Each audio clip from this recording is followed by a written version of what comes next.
Nós vamos abrindo as nossas Bíblias em Efésios, a carta aos Efésios. Então temos Romanos, 1ª e 2ª Coríntios, Gálatas e Efésios, para situarem-se um pouco onde se encontra a carta de Efésios. Iniciaremos no dia de hoje a exposição de uma das cartas mais profundas e ricas em conteúdo de todo o Novo Testamento e de toda a Bíblia. Considero até que o capítulo 1 desta carta é o texto mais profundo e importante que temos em todas as Escrituras sobre a graça e a misericórdia de Deus para conosco. E hoje iremos iniciar o estudo do mesmo, deste primeiro capítulo. Principalmente vamos estudar os primeiros 6 versículos.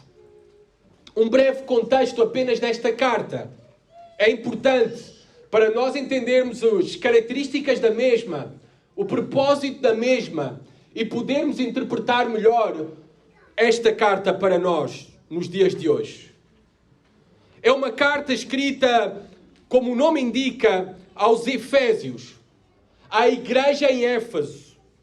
Ela foi plantada, esta igreja, pela ação missionária do apóstolo Paulo na sua segunda viagem missionária. E foi uma ação missionária muito bem sucedida, especialmente em Éfeso, nesta grande cidade. Ele dedicou cerca de 3 anos de ministério apostólico, evangelístico, pregação do Evangelho, ensino do Evangelho da Palavra de Deus naquela cidade.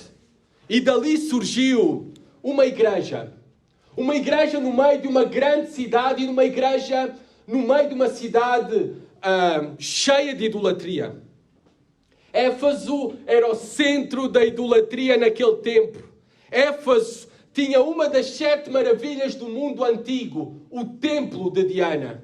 Éfeso era um bastião de culto à maioria dos deuses gregos e dos deuses romanos. Mas aí nasce um povo diferente de todos os outros. O povo de Deus, a Igreja de Cristo. Esta carta foi escrita em Roma, por volta do ano 60 e 61 depois de Cristo.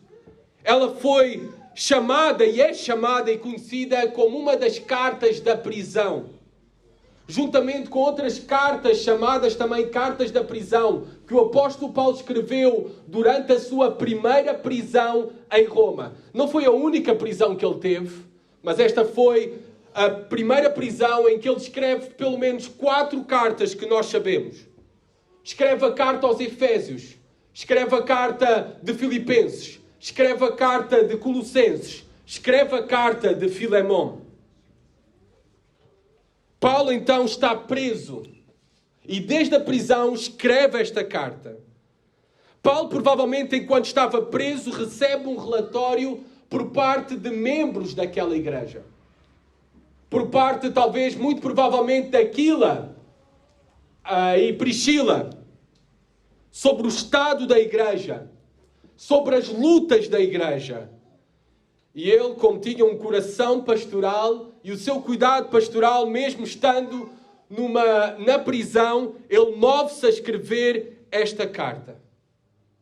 E ele começa no capítulo 1 fazendo uma apresentação sublime da história de Deus. Da história do Evangelho, da graça de Deus que nos alcançou. E no primeiro capítulo, nos primeiros 14 versículos, Paulo apresenta a obra de Deus em alcançar-nos por meio do Pai, dos versículos 13 ao 6, onde será o foco da nossa mensagem esta manhã, a ação do Pai, Deus o Pai. Depois dos versículos seguintes, 7 a 11, a ação do Filho. E depois, 12 a 14, a ação do Espírito Santo. Paulo, no capítulo 2, vai falar deste novo povo, da nova aliança, o novo povo de Deus, que é a igreja. No capítulo 2, Paulo fala da criação da igreja, como ela surge e o que ela é.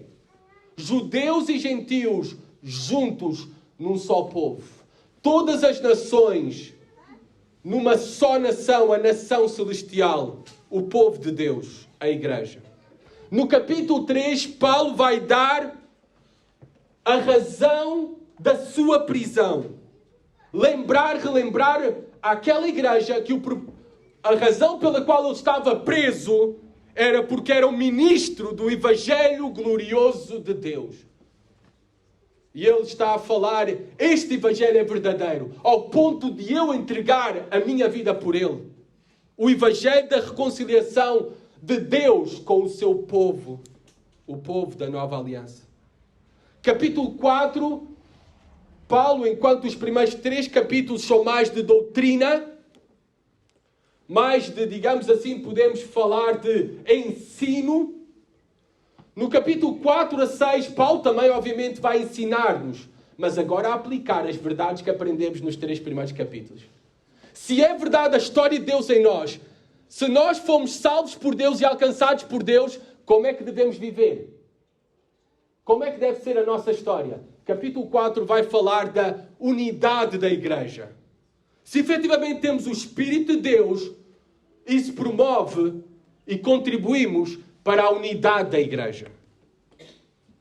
Todos fomos salvos pelo mesmo Deus, todos fomos salvos pela mesma causa, o amor de Deus, e todos fomos salvos para o mesmo propósito. Por isso, na igreja, todos estamos nivelados. Todos somos iguais.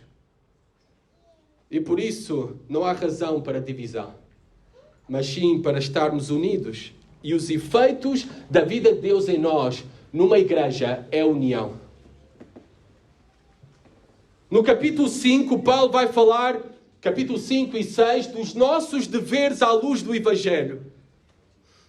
Ou seja, à luz de quem nós somos agora em Cristo, salvos, perdoados, reconciliados, novo coração, novas criaturas. Agora, como é que devem ser os nossos relacionamentos? Em casa, fora de casa, esposo e mulher, pais e filhos, servos e senhores. Como veem, nós vamos ter muito para colher e ser beneficiados na carta aos Efésios nos próximos domingos, na vontade do Senhor. Vamos ler o texto de hoje. Vamos ler apenas para ter todo o contexto do versículo 1 até ao versículo 14, ainda que só vamos estudar hoje, versículo 3 a 6. Mas vamos ler do 1 ao 14. Porque, na verdade, o versículo 3 ao 14 é apenas uma frase. É apenas uma sentença. E os nossos tradutores tiveram muito cuidado nisso. Foram muito sérios nisso. Porque do 3 ao 14 tu não vês nenhum ponto final. Porque é apenas uma sentença do 3 ao 14. Mas nós vamos fazer aqui uma separação do versículo 3 ao 6, que fala da ação de Deus o Pai na nossa salvação. Mas vamos ler primeiro a palavra de Deus. Diz assim a palavra de Deus: Paulo, apóstolo de Cristo Jesus, por vontade de Deus, aos santos que vivem em Éfeso e fiéis em Cristo Jesus. Graça a vós outros e paz da parte de Deus nosso Pai e do Senhor Jesus Cristo. Bendito Deus e Pai de nosso Senhor Jesus Cristo, que nos tem abençoado com toda a sorte de bênção espiritual nas regiões celestiais em Cristo. Assim como nos escolheu nele, antes da fundação do mundo, para sermos santos e irrepreensíveis perante ele, e em amor nos predestinou para ele, para a adoção de filhos, por meio de Jesus Cristo, segundo o beneplácito da sua vontade. Para louvor da glória de sua graça que ele nos concedeu gratuitamente no amado, no qual temos a redenção pelo sangue, a remissão dos pecados, segundo a riqueza da sua graça, que Deus derramou abundantemente sobre nós em toda a sabedoria e prudência, desvendando-nos o mistério da sua vontade, segundo o seu beneplácito que propusera em Cristo, de fazer convergir nele, na dispensação da plenitude dos tempos, todas as coisas, tanto as do céu como as da terra. Nele, digo, no qual fomos também feitos herança, predestinados segundo o propósito daquele que faz todas as coisas conforme o conselho da sua vontade, a fim de sermos para louvor da sua glória, nós os que de antemão esperamos em Cristo, em quem também vós, depois que ouvistes a palavra da verdade, o evangelho da vossa salvação, tendo nele também crido, fostes selados com o Santo Espírito da promessa, o qual é o penhor da nossa herança, até ao resgate da sua propriedade, em louvor da sua glória. Primeiro vamos à saudação de uma carta. Todas as cartas tinham uma saudação. E logo na saudação nós podemos ver a identidade de todo o cristão. Primeira identidade de Paulo. Paulo é o autor desta carta, devidamente identificado aqui e também noutro texto, especificamente ao longo da carta. Ele é apóstolo de Cristo Jesus por vontade de Deus. Um apóstolo significa, literalmente a palavra apóstolo significa enviado.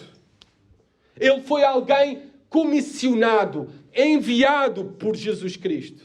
Paulo tinha sido separado de uma maneira especial por Jesus Cristo para o ministério apostólico. Não todos foram acreditados apóstolos. Não todos os seguidores de Cristo foram acreditados apóstolos. Apenas 13 foram reconhecidos como apóstolos. Porque há requisitos e características para o ministério apostólico. Por isso, hoje em dia, não existem apóstolos. Todos aqueles que se autodenominam apóstolos são falsos apóstolos. Porque para cumprir os requisitos e características para o ministério apostólico, era necessário ser testemunha viva da ressurreição de Jesus Cristo. Era necessário lançar o fundamento da igreja. E eles lançaram o fundamento da igreja através do seu ensino que receberam diretamente de Jesus Cristo. Era necessário a continuação do ministério dos profetas do Antigo Testamento ao revelarem a palavra de Deus. Por isso ali em Atos 2, no começo da igreja, diz que os novos convertidos, aqueles, digamos, que começaram o início da igreja, a igreja primitiva, eles perseveravam na doutrina dos apóstolos. Pregaram também o evangelho acompanhado de sinais e prodígios. Ainda que, obviamente, pregar o evangelho acompanhado de sinais e prodígios não era algo exclusivo somente dos apóstolos, mas eles ressuscitaram mortos. E parece a nós, no texto bíblico, o único relato que temos de alguém a ressuscitar mortos é o próprio Senhor Jesus Cristo e apóstolos. Então, hoje em dia, os apóstolos, onde eles estavam, onde eles estão para ressuscitar mortos? Eles também se envolviam em outro ministério, como enviados de Jesus Cristo, que não é algo específico do ministério apostólico. Era também mais abrangente para outros, como plantação de novas igrejas. E por isso é que, se alguém quer usar o termo apóstolo como enviado e comissionado pelo nosso Senhor Jesus Cristo, ele está correto em usar este termo como enviado de Jesus Cristo. No contexto até missionário, mas não usar este título como, na verdade não é um título, não é? Mas é um reconhecimento do ministério. Mas não usar este nome apóstolo, este termo apóstolo, como título. Por isso nós devemos provar os corações. Como é que nós podemos provar os corações verdadeiros? Como é que podemos provar o coração de alguém que foi chamado para o ministério? Enviado, comissionado e separado de uma maneira especial por Deus para o ministério da palavra. Porque para o ministério todos nós fomos chamados. Mas há ministérios específicos hoje em dia, em continuação dos apóstolos e profetas. Paulo vai falar sobre isto mesmo nesta carta. Evangelistas e pastores, mestres. Mas como é que nós podemos identificar esses homens dentro da igreja? É vigiando e comprovando, confirmando se essa pessoa serviria à igreja com o mesmo zelo e diligência, mesmo que nunca fosse reconhecido. Os que devem ser verdadeiramente reconhecidos na igreja como pastores ou apóstolos, no sentido missionários, enviados, são aqueles que estão a servir fielmente e diligentemente na igreja com os seus dons e recursos e começam a fazê-lo sem serem reconhecidos pelos homens. É Deus que os empurra para o serviço. E é a igreja que depois reconhece esses homens que já estão a servir e os reconhece para o ministério da palavra, da obra do Evangelho, de uma maneira especial, estarem consagrados à mesma. Agências missionárias são boas, mas elas não têm autoridade para reconhecer ninguém como missionário. Solitários, homens solitários, também não têm autoridade para se auto-intitularem pastores ou missionários. Igrejas, sim, são aquelas que têm a autoridade de reconhecer aqueles que foram separados por Deus para o ministério do Evangelho, os reconhecem, os enviam e também sustentam os mesmos. E Paulo deixa aqui expresso que era apóstolo pela vontade de Deus.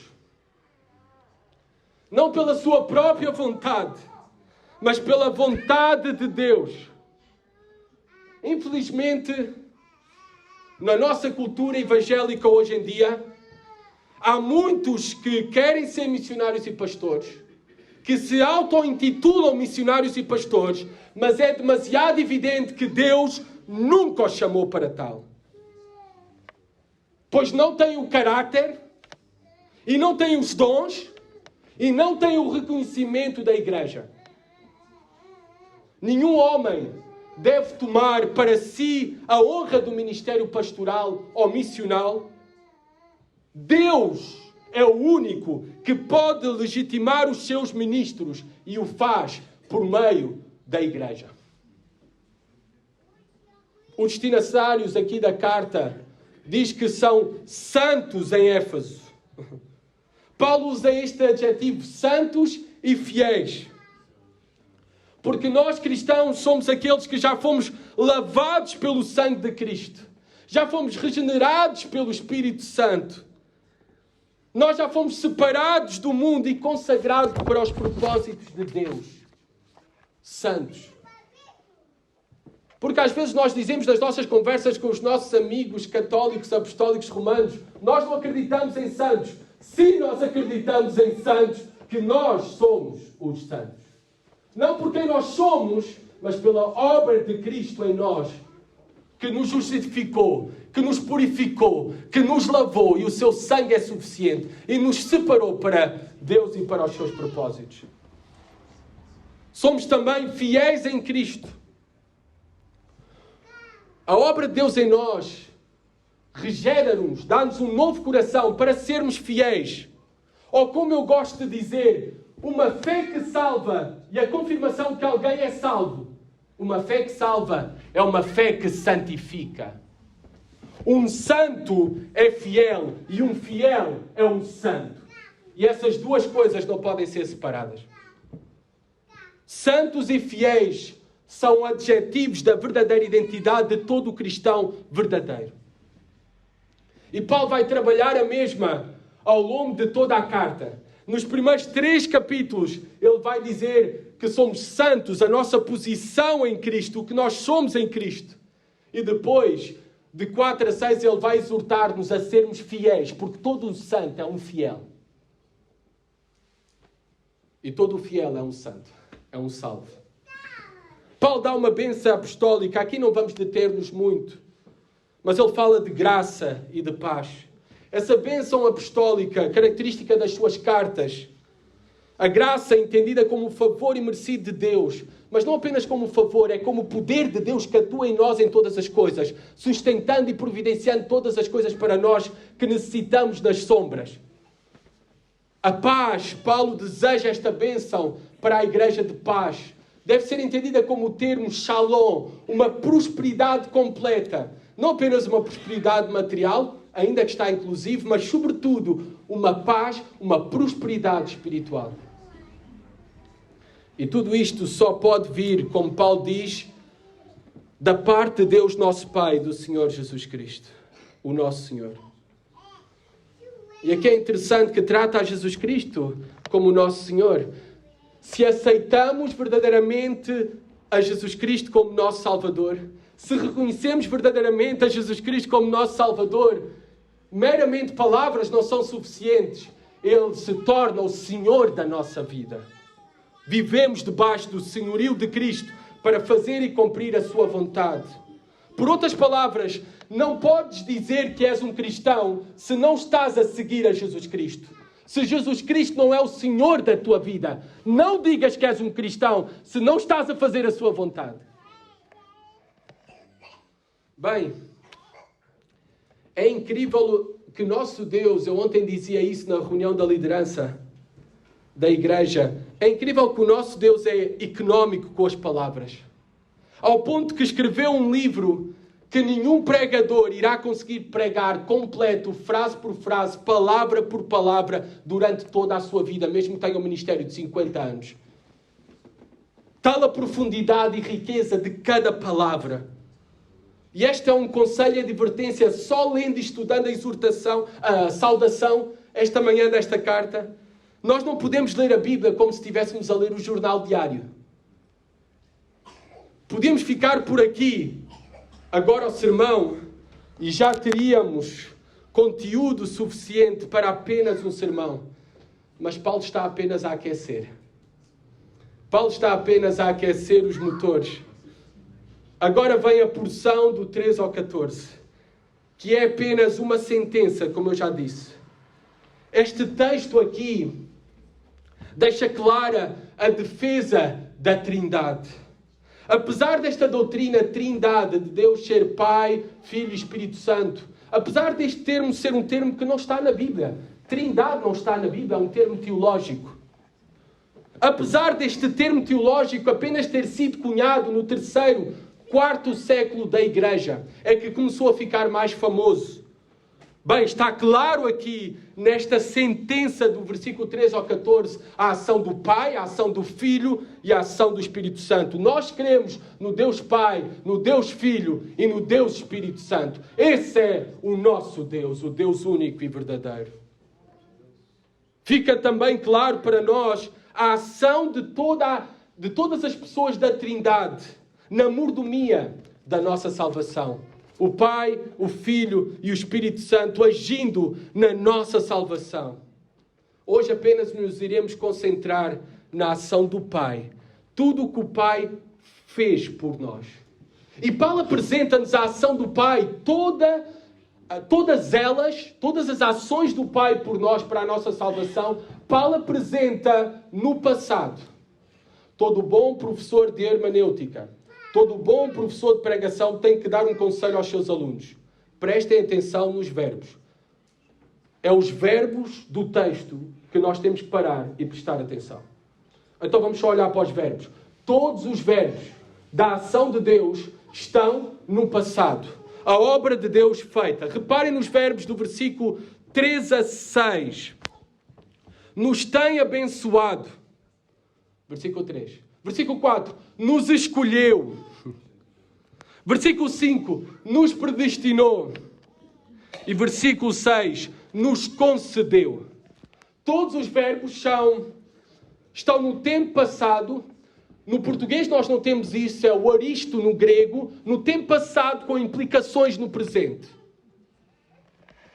E vamos então ver as bênçãos de Deus, aquilo que Deus já fez por nós em Cristo.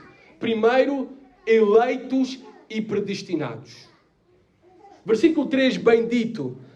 Paulo começa esta carta louvando a Deus. Dizer a alguém bendito é como dizer louvado seja Deus. Paulo começa por louvar a Deus por aquilo que Ele é e o que Ele fez no passado. Ele vai começar a dizer que Ele nos tem abençoado com toda a sorte de bênção espiritual nas regiões celestiais. O nosso Deus é um Deus generoso. Nos tem abençoado com toda a sorte de bênção espiritual. Nós somos a igreja, é um povo infinitamente e grandemente abençoado, favorecido por Deus. Paulo não está aqui a referir a bênçãos materiais. Essas bênçãos, elas também vêm da parte de Deus. E Deus é generoso também em bênçãos materiais. Na antiga aliança, em Deuteronômio, em Deuteronômio nós vemos o destaque ali das bênçãos materiais para o povo de Israel, da parte de Deus. Uma longa vida, muitos filhos, uma colheita abundante, bênçãos materiais. Mas agora o destaque na nova aliança não é nas bênçãos materiais, mas nas bênçãos espirituais. Estas coisas que o mundo considera materiais como tudo, não é? Uma conta bancária cheia de zeros, um carro 0 quilómetros, uma saúde de ferro, uma moradia-chave na mão. Essas coisas que o mundo considera como tudo, Deus considera como nada. Deus nos abençoa sim materialmente, mas principalmente nos abençoa espiritualmente. E nos tem já abençoado, diz o texto, com toda a sorte de bênção espiritual. Todas as bênçãos espirituais recebidas em Cristo. O texto diz nas regiões celestiais em Cristo. Reparem que são bênçãos que não são desta terra, não são deste mundo, são bênçãos nas regiões celestiais. Paulo vai usar esta expressão, que é uma expressão típica do apóstolo Paulo, também novamente nesta carta, para afirmar que estamos sentados em lugares celestiais. Essas bênçãos são superiores. Essas bênçãos são melhores. Elas não são todas para esta vida. Elas estão reservadas para nós na vida eterna. No céu. E reparem que nós somos abençoados, e Paulo vai destacar isso ao longo desta sentença, no versículo 3, no versículo 5, no versículo 6, no versículo 9, no versículo 12. Vai dizer que todas as bênçãos de Deus e a ação de Deus em nosso favor é por meio de Cristo. A centralidade de Cristo na nossa salvação. A centralidade de Cristo, da obra de Cristo para nós.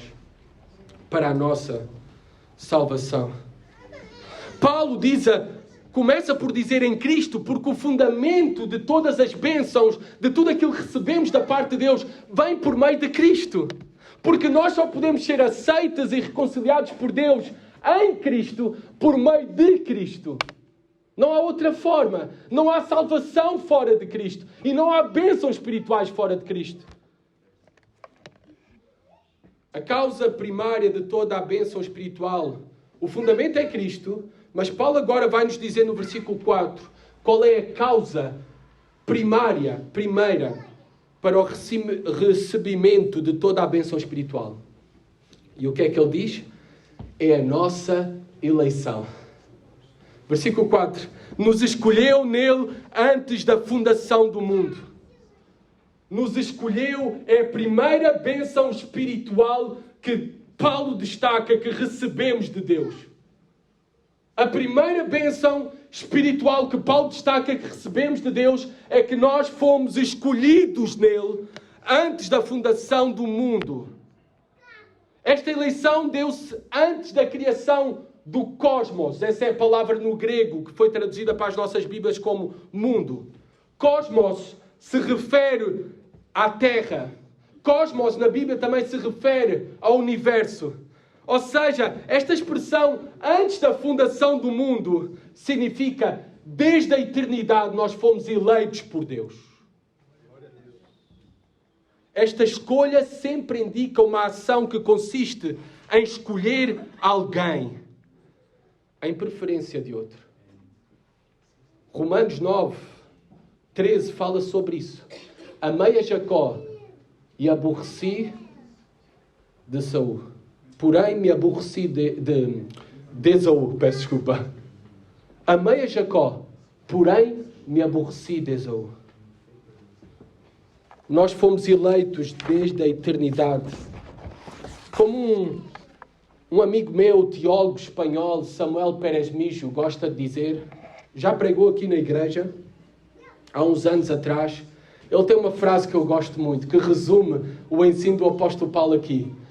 Antes que Deus dissesse, seja a luz, Deus disse, seja a cruz. Todo o plano de salvação estava planeado soberanamente por Deus para manifestar a sua glória. O plano da nossa salvação deu-se antes da queda. A eleição deu-se desde a eternidade. Ele nos escolheu antes da fundação do mundo. Paulo destaca isto para deixar claro que a eleição não foi baseada em algum mérito da nossa parte. Deixem ir ainda mais longe e ser ainda mais claro sobre o mesmo, porque eu quero que isso fique bem claro na mente de todos. A eleição de Deus não se deu por alguma decisão nossa. Como alguns afirmam, por exemplo, que Deus escolheu-nos porque viu no futuro que nós o iríamos escolher. Não, não. A eleição de Deus se deu pela sua ação amorosa, soberana e o seu plano eterno. Se fosse assim, se Deus nos escolheu somente porque viu que no futuro nós o iríamos escolher, não faria nenhum sentido na Bíblia Deus chamar-nos de eleitos. Era melhor chamar-nos eleitores, porque são os eleitores que escolhem. Eu admito para alguns que estão aqui presentes que esta verdade pode mexer com as emoções de alguns. Podemos até ter dificuldade para aceitar esta verdade. Podemos até nem compreender todos os detalhes da mesma. Mas, por favor, não chames a esta doutrina da eleição incondicional, sem condições, não chames essa doutrina, este ensino injusto. Doutrina do diabo, como fez um pastor famoso há uns tempos atrás. Esta é uma doutrina bíblica. É uma doutrina que é firmada nas Escrituras, ao longo de toda a Escritura. Na antiga aliança, Deus escolheu só um povo, dentre todos os povos. Não porque eles o escolheram a Ele, porque Deus os decidiu escolher. Na nova aliança, Deus escolhe e continua a escolher, já escolheu na eternidade, um povo. Não pelos seus méritos, não por aquilo que fazem ou deixam de fazer, porque Ele decidiu soberanamente escolhê-los para a salvação. Charles Spurgeon, o famoso pastor inglês, o príncipe dos pregadores, chegou-se a tornar mais famoso que o primeiro-ministro da Inglaterra. Sobre a doutrina da eleição, ele diz o seguinte: eu acredito na doutrina da eleição, porque eu tenho certeza de que se Deus não me escolheu, nunca teria escolhido Ele. E tenho a certeza que Ele me escolheu antes de eu nascer, ou então Ele nunca teria me escolhido depois. E Ele deve ter-me eleito por razões desconhecidas para mim, porque nunca consegui encontrar qualquer motivo em mim, porque Ele deveria ter olhado para mim com amor especial. Paulo diz que fomos escolhidos em Cristo. Esta é uma prova da eleição soberana. Mais uma, fomos escolhidos em Cristo. Não fomos escolhidos pelo que fizemos, fomos escolhidos em Cristo. Pois se a eleição foi em Cristo, a eleição não foi por causa de nós mesmos. Foi por causa de Cristo. E Paulo agora nos diz qual o propósito de Deus ter escolhido um povo e separado esse povo. Já vimos que na antiga aliança foi Israel, agora a continuação, em certo sentido, de Israel é a igreja, o povo de Deus. E Deus tem um propósito, versículo 4. Qual é o propósito para os seus escolhidos, para o seu povo? Para sermos santos e irrepreensíveis perante Ele. Santos e irrepreensíveis. Irrepreensíveis é esta mesma palavra que significa sem mancha, imaculados. Esta expressão era usada para referir-se à ausência de defeitos dos animais sacrificiais. Nós fomos escolhidos para sermos santos e irrepreensíveis. Reparem aqui que um salvo é um santo e um santo é irrepreensível. Não porque é perfeito, mas sim porque está justificado em Jesus Cristo.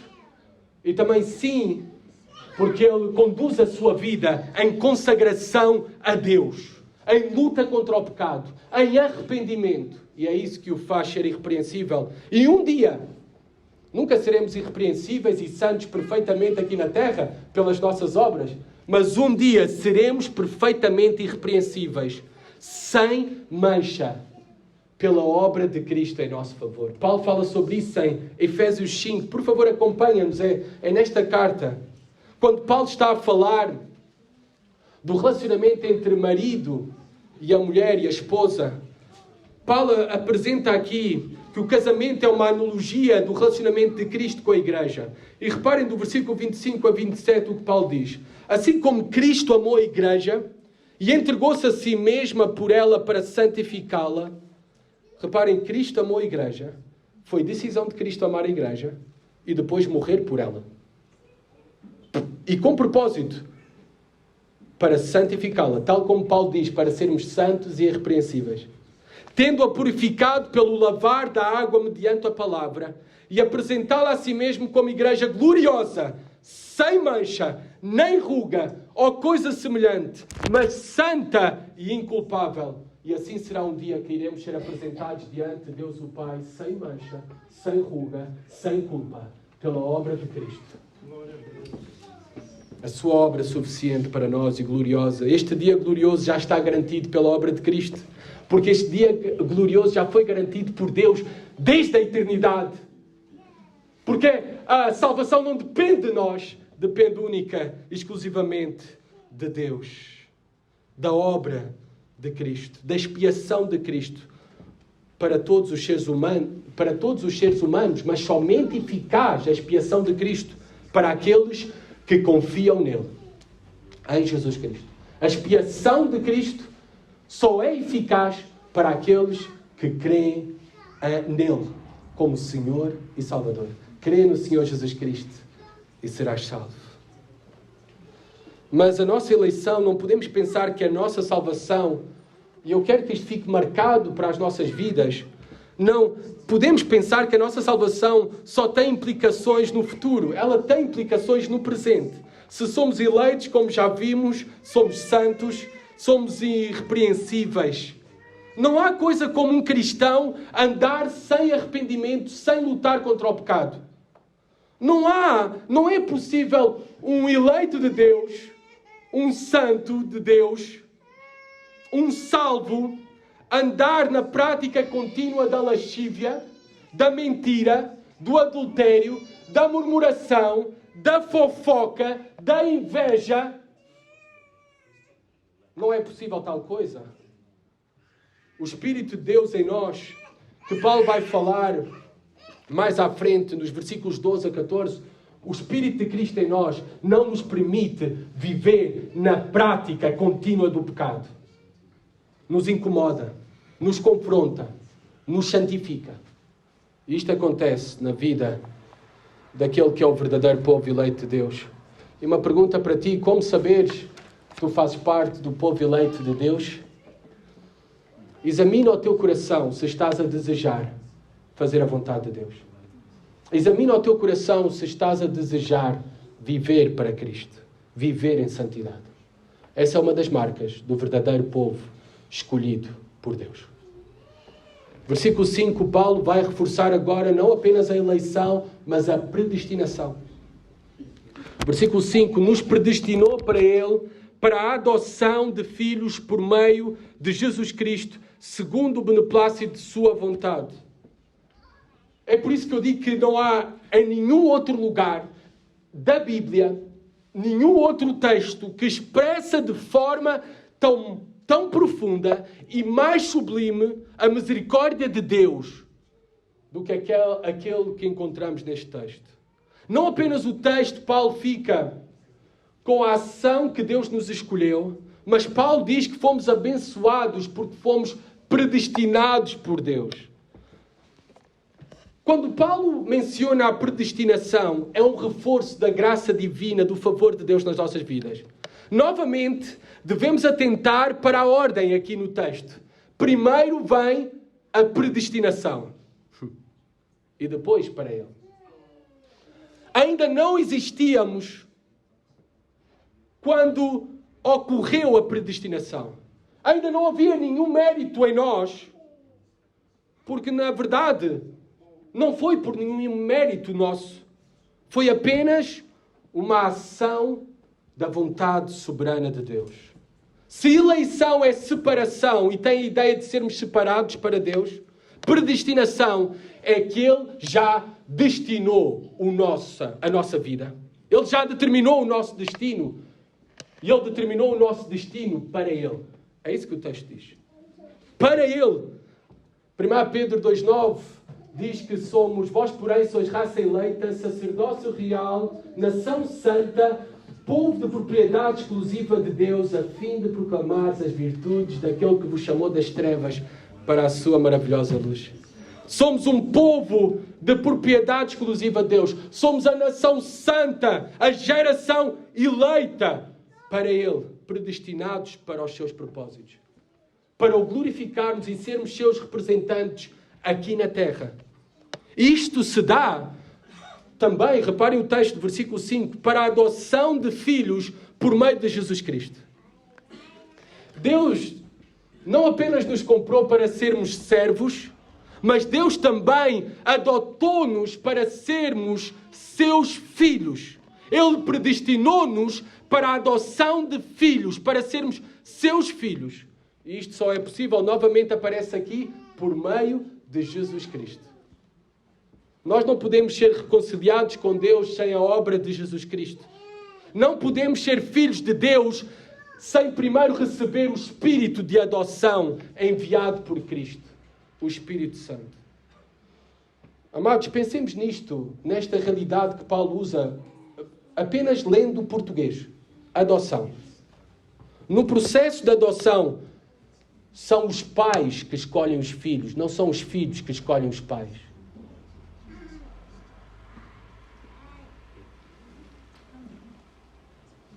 Quando Jesus Cristo está com Nicodemos, livro de João, capítulo 3, diz: a Nicodemos é necessário nascer de novo. E esta é outra analogia para a obra da salvação. Qual de vocês é que teve alguma participação no vosso nascimento? Porque somos nascidos pelo Espírito de Deus. É Ele que nos faz nascer de novo, pela sua vontade, porque nos elegeu e nos predestinou para a adoção de filhos por meio de Jesus Cristo. Na verdade, nós não escolhemos Deus. Primeiramente, Ele nos escolheu a nós. Porque é isso que Paulo diz em Romanos 3,11. Não há quem entenda, não há quem busque a Deus. Ou Paulo é um mentiroso, ou na verdade Paulo está a dizer a verdade, é a palavra de Deus. Não há nenhum homem que entenda o Evangelho, se Deus não o fizer entender. Não há quem busque a Deus, se Deus não o buscar primeiro. E isto tudo foi segundo o beneplácito da sua vontade. Mais uma vez Paulo reforça a ação soberana de Deus. Foi pela vontade de Deus. Ela foi uma iniciativa que não foi condicionada por qualquer coisa prévia que tínhamos de fazer. Na eternidade, Deus decidiu salvar-nos e teve e o fez, diz o texto, segundo o beneplácito. Esta expressão é segundo o seu bom prazer. Segundo o bom prazer que teve em o fazer, segundo a sua decisão soberana. A eleição e predestinação de Deus são um ato livre de amor fundamentado nele próprio. Não há nada fora de Deus que contribua com qualquer coisa. E o texto deixa isto claro para nós. Versículo 6. Paulo conclui a ação de Deus na obra de salvação e as bênçãos espirituais. E as primeiras bênçãos espirituais que ele destaca é que fomos escolhidos e fomos predestinados. E ele diz para um propósito. E sempre vai terminar. Este é o propósito final. Não é porque é o menos importante que aparece em último. Mas é o propósito final, o principal. E sempre que vai, nós vamos ver nos domingos seguintes, sempre que termina, depois vamos ver da ação de Jesus Cristo na nossa salvação e na ação do Espírito Santo na nossa salvação. E sempre termina da mesma forma, para louvor da sua glória. Para louvor da sua glória. Só assim, amados, com a eleição e predestinação, é que a glória pode ir somente para Deus. E ela não deve ser, a glória da nossa salvação não deve ser compartilhada por nenhum homem, por nenhum de nós. Nem com o pregador, nem com aqueles que recebem a palavra. O louvor da glória da sua graça é somente para Deus. João Calvino, ele diz o seguinte: todo homem, pois que oculta esta glória, a glória da sua graça, do seu favor imerecido por nós, a glória da sua eleição. Todo homem, pois, que oculta esta glória está contribuindo para o ofuscamento do propósito eterno de Deus, a fim de que toda a glória da nossa salvação não seja atribuída exclusivamente a Deus. Mas Paulo atribui a glória da nossa salvação exclusivamente a Deus, para louvor da glória da sua graça. Só Deus salva. E se não fosse pela sua intervenção, nenhum homem seria salvo. Porque Paulo vai dizer, capítulo 2, que estávamos mortos. Não é que estávamos a afogar-nos, como algumas ilustrações dizem. A afogar-nos e nos foi atirada a boia da salvação. Não, nós estávamos mortos, diz Paulo. Estávamos no fundo do mar e o nosso Deus enviou a Jesus Cristo para mergulhar nas profundezas do mar e resgatar-nos e reanimar-nos e dar-nos nova vida. Ele vos deu vida estando vós mortos. O morto não pode fazer nada. Não pode ouvir, não pode responder, não pode sentir. Precisamos nascer de novo, como disse Jesus Cristo, por meio da obra do Espírito. E assim, quando nós o reconhecemos e pregamos esta mensagem, que é somente pela sua graça, misericórdia e amor que Ele decidiu salvar um povo para si, assim Ele será glorificado e louvado por toda uma eternidade pela sua graça, misericórdia e bondade. Algumas implicações finais deste texto. Para aqueles que nos visitam aqui ou aqueles que estão a ouvir a transmissão do culto. Amiga, amigo, não é a tua religiosidade que salva. Não é a tua moralidade que salva. Tu não podes fazer nada para te salvares. É uma obra divina. A única coisa que a Bíblia te chama a fazer agora, e se o fazes é porque Deus está a tocar o teu coração e a tua consciência, clama a Ele desesperadamente para que Ele te salve. E Ele tem poder para te salvar.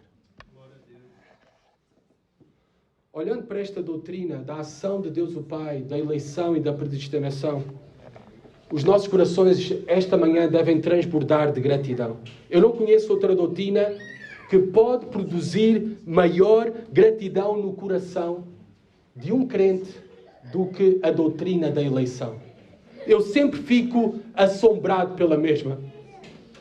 Porquê Deus me escolheu a mim? Porquê Deus te escolheu a ti? E que esta gratidão não é apenas passiva, mas é uma gratidão ativa. Ela nos move para entregar-nos mais a Deus.